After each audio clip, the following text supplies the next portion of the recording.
In this video, we'll be exploring titrations, including the different parts which make them up and how to perform them. Starting off, what is a titration? Essentially, a titration is an experiment to find the concentration of a solution.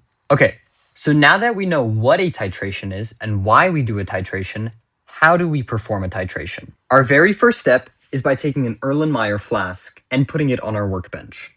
After that, we take a burette and we set it up above our Erlenmeyer flask. And this is pretty much the only setup you're going to need. From now on, we just need chemical substances. In the burette, we pour our solution of known concentration, which is also called our titrant. Again, we know the concentration of our titrant. It doesn't really matter how much of the solution we begin with, but we need to keep track of how much we are using throughout the reaction, and it should also be enough to fully react with our solution of unknown concentration. As you can see, a burette has these numbered indicators along its side, commonly in milliliters, with the topmost indicator reading 0 milliliters, and the bottommost reading however much the volume of your burette is. This one ends in 50 milliliters on the bottom, so we know that at most, this burette can contain 50 milliliters of solution. Like I said, it's important to keep track of how much titrant we are using throughout the reaction. To keep track of our total volume used, that's V sub T, we take our final volume, our VF, minus our initial volume, our VI. For instance, if I filled my burette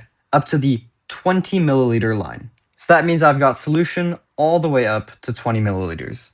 And after finishing the reaction, I now see that I'm at the 34.5 milliliter mark. To find the total amount of volume I've used, my V sub T, I would take my final reading, that's 34.5 milliliters, and I would subtract it from my initial reading, that's 20 milliliters. And that would give me a final answer of 14.5 milliliters of volume that I've used throughout this reaction. So that's just how you find the volume used for a burette. In our Erlenmeyer flask, we put in our solution of unknown concentration. This is also known as our analyte. Unlike our titrant, the starting amount of the solution is extremely important because that's one of the variables in our molarity equation. So we have to write down with how much we're starting. Inside of our Erlenmeyer flask, we also add a few drops of an indicator. This is a substance which will change the color of our solution to a new and unmistakable change once the reaction has reached its endpoint. For instance, there are some indicators which, upon reaching your endpoint, will change your solution from its original color to a very distinct pink. There's no way to miss the endpoint, it's going to be super obvious. It's also important you cannot go over your endpoint. And so the endpoint of our reaction is when we notice that visual color change. There's also something called an equivalence point. The equivalence point is when equal stoichiometric amounts for each of our substances have reacted. Pretty much, the amount of moles of known solution that's reacted equals the moles of unknown solution that's reacted. In a good titration, our endpoint and our equivalence point are going to be nearly identical. They should be happening at the same time. And so our equivalence point is not at all a visual thing. We can't see that happening because we can't see moles. That's why we use our indicator, because if we've seen the endpoint, we can assume, hey, we've reached the equivalence point. And so now the final $1 million question, how do we perform this titration after we've set it up like this? Pretty much, we just take our titrant and we slowly add it into our analyte. We just keep adding titrant into the analyte until we see our color change, and that means we're done. Then we get to start doing the math. And so speaking of the math, another thing we need to perform our titration is a balanced equation showing the chemical reaction between our titrant and analyte. For instance, the equation below. Let's say that here, sodium hydroxide is our titrant, and hydrochloric acid is going to be our analyte. You now know how to set this up. We would put sodium hydroxide in our burette, and we would titrant that into our Erlenmeyer flask containing hydrochloric acid. I'm just going to show you the idea of how our math works. As we titrate sodium hydroxide into hydrochloric acid, at some point, we're going to reach the equivalence point, which again is when we've reached our endpoint. We know that the moles of sodium hydroxide is now equal to the moles of hydrochloric acid. Again, that's the definition of our endpoint. And so remember, what's the whole point of a titration? We're finding out the molarity of an unknown solution, our analyte, but we know the molarity of our titrant. Let's just say it's 0.15 for sodium hydroxide. The way we do our math in a titration, if we know the molarity, and again, the equation for molarity is moles over liters. If we know the molarity of our titrant, and we know how many liters of titrant we used, because again, that's what we're recording in our burette. We're finding how much volume we are using of titrant. I am now making up an arbitrary number. I'm going to say it was 0.3 liters for this reaction. When my equation is set up like this, I can now solve for the moles of NaOH. If I punch this into my calculator, I'll get an answer of 0.045 moles of sodium hydroxide. And what did we say over here? Our moles of sodium hydroxide equals our moles of hydrochloric acid at the endpoint. So I know that I have 0.045 moles of hydrochloric acid. And so again, when we do a titration, we have to record our starting amount. I'm going to make up a number.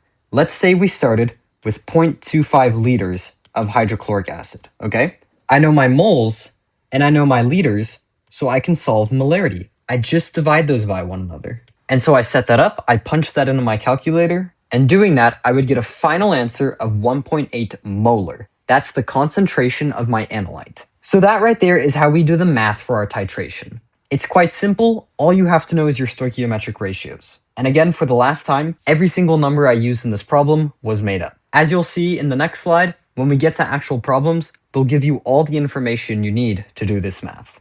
So that right there is the basics you have to know for how to set up and perform a titration experiment. I know that it's a lot to take in at once, and you might still be confused, which is, I promise, completely okay. Because now we're going to walk through a full titration problem and lab just so you can really see how this works. This question right here reads, a student titrates 25 milliliters of hydrochloric acid with 0.15 molar sodium hydroxide.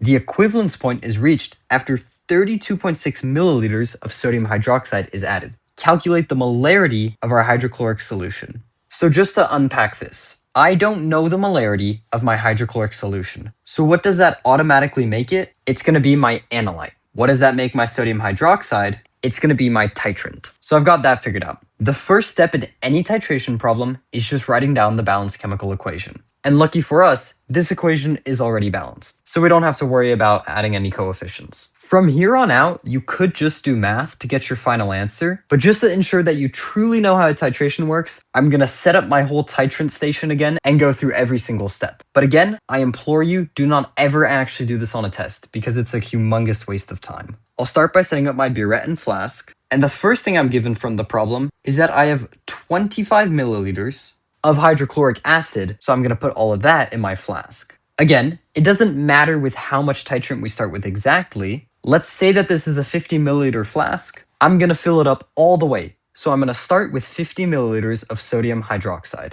And of course, the last step we cannot forget, I need to add a few drops of indicator to this Erlenmeyer flask. So again, as my titration goes, all I'm doing is adding some of my titrant into this solution. And so as it goes down, I'm going to look.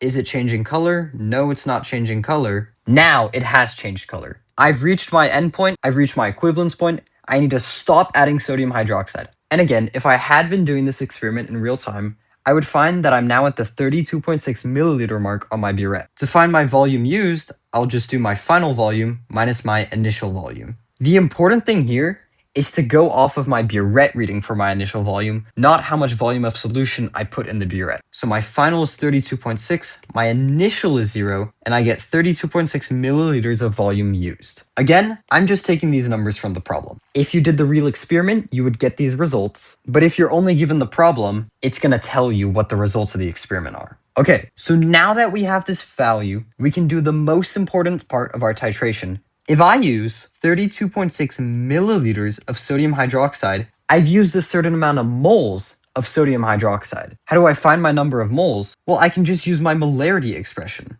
because molarity equals moles over liters. I can rearrange that to say molarity times liters equals moles. What is the molarity of my sodium hydroxide? It's 0.15. And how many liters of sodium hydroxide did I use? Well, I used 32.6 milliliters, so that's going to be 0.326 liters of sodium hydroxide.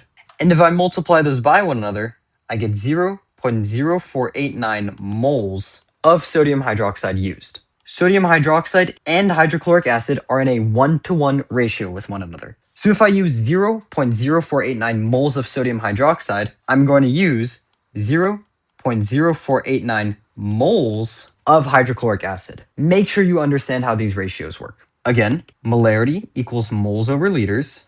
And I have the moles of my hydrochloric acid now. And as for the liters, again, the problem told me how much I'm starting with, which is 0.25 liters of hydrochloric acid. And so now I just divide these two by one another. And when accounting for significant figures, I get a final concentration of 0.196 for my hydrochloric solution. That's how you perform a titration for this question. Again, all this stuff we did over here, where we actually drew out the equation, you don't have to do that. That's completely optional, and I really wouldn't do it on a test or the AP exam, because it wastes a lot of time. The only real work you have to do for these questions is what we've done over here in this corner. And with that being said, that's all you have to know about titration for chemistry. I understand, this is quite a difficult topic. And so if any of it was confusing, I do recommend rewatching parts of the video. If it's still not making sense, take a break and come back after. Two final things I want to send you off with. Number one, not all your titrations are going to be in a one-to-one stoichiometric relationship. So you have to start with the balanced equation. You cannot cut that corner ever. Lastly, make sure you actually understand how stoichiometric ratios work. This applies to so much more in chemistry than just titrations, and I guarantee you it will improve your grade and enjoyment of the class. But with that being said, thank you for watching.